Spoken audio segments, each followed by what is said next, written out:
Bipolar Hemy arthroplasty ये क्या है और इसको पेशेंट को इसकी वजह से क्या कॉम्प्लिकेशंस हो सकती हैं या इसके बेनिफिट्स क्या हैं, इस वीडियो में इस हवाले से हम बात करेंगे। तो बाईपोलर हेमी आर्थ्रोप्लास्टी का मतलब ये है कि जब कभी हमें ये आधा जोड़ चेंज करना है, यानी ऊपर ये हिप जॉइंट का ये कप है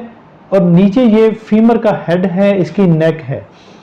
तो अगर हम इस कप को सेम यही रहने दें जो ओरिजिनल अल्लाह ताला ने बनाया हुआ है, लेकिन इसका ये जो अंदर हेड है ये चेंज हो और ये नेक चेंज हो और अंदर फिर इसको हम शैफ्ट के अंदर फीमर के अंदर डाल देते हैं,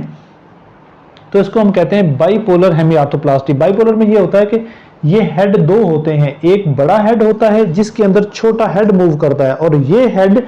इस एस्टेबुलम के अंदर पड़ा होता है। तो इसमें ये वैसे ही कॉम्प्लिकेशंस इसकी हैं या इसके साथ जो एहतियातें हैं जो टोटल हिप रिप्लेसमेंट के साथ हैं, इस हवाले से हम बात करेंगे कि इसमें टोटल हिप रिप्लेसमेंट का मतलब ये होता है कि उसमें ये कप भी हम चेंज करते हैं, जबकि इसके अंदर ये कप चेंज नहीं किया जाता। यानी नॉर्मल एस्टेबुलम होता है जिसकी कार्टिलेज होती है और उसके अंदर ये जो हमारा बाईपोलर है ये मूव करता है। तो इसके अंदर अगर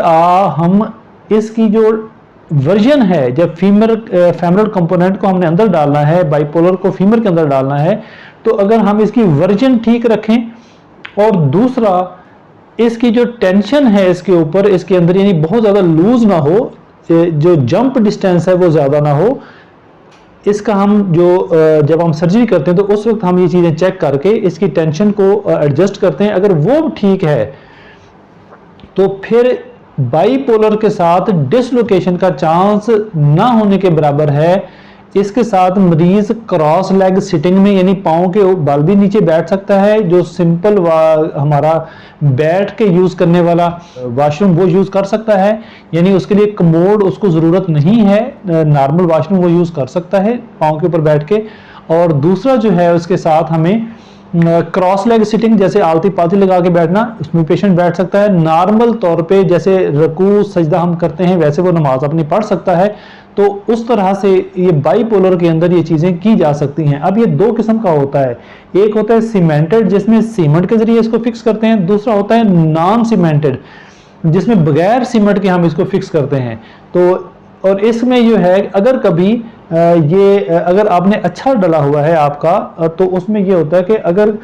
कभी बाद में इसकी वजह से जो एस्टेबुलम की वियर टियर है अगर वो आहिस्ता आहिस्ता घिस जाए, फिर हमें ये कंपोनेंट भी चेंज करना पड़े, तो अगर ये आपका ठीक है तो ये वही रहेगा, हम सिर्फ इस कंपोनेंट को चेंज कर देते हैं, तो फिर ये वाला बाईपोलर कन्वर्ट हो जाता है हमारा टोटल हिप रिप्लेसमेंट में। तो अगर आपकी मिसाल है कि अभी कराया है 10 साल 15 साल 18 साल के बाद ये चीज़ ऊपर वाली ख़त्म हो जाती है, तो फिर ये वही रहेगा, ऊपर वाली चीज़ चेंज कर दी जाएगी। तो ये भी इसका ऑप्शन इसके अंदर होता है। तो इसके साथ यानी कि समरी ये है इस वीडियो की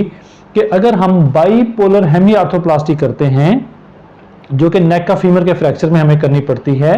तो उसमें इसमें ये होता है कि आपका एस्टेबुलम यही रहता है, ये वाली चीज़ हम चेंज करते हैं, जो सीमेंटेड भी हो सकता है, नॉन सीमेंटेड भी हम कर सकते हैं। और इसके साथ जो टोटल हिप रिप्लेसमेंट की एहतियातें हैं वो एहतियातें ना होने के बराबर होंगी, बहुत कम होंगी अगर इसमें वर्जन और टेंशन को एडजस्ट किया जाए। शुक्रिया।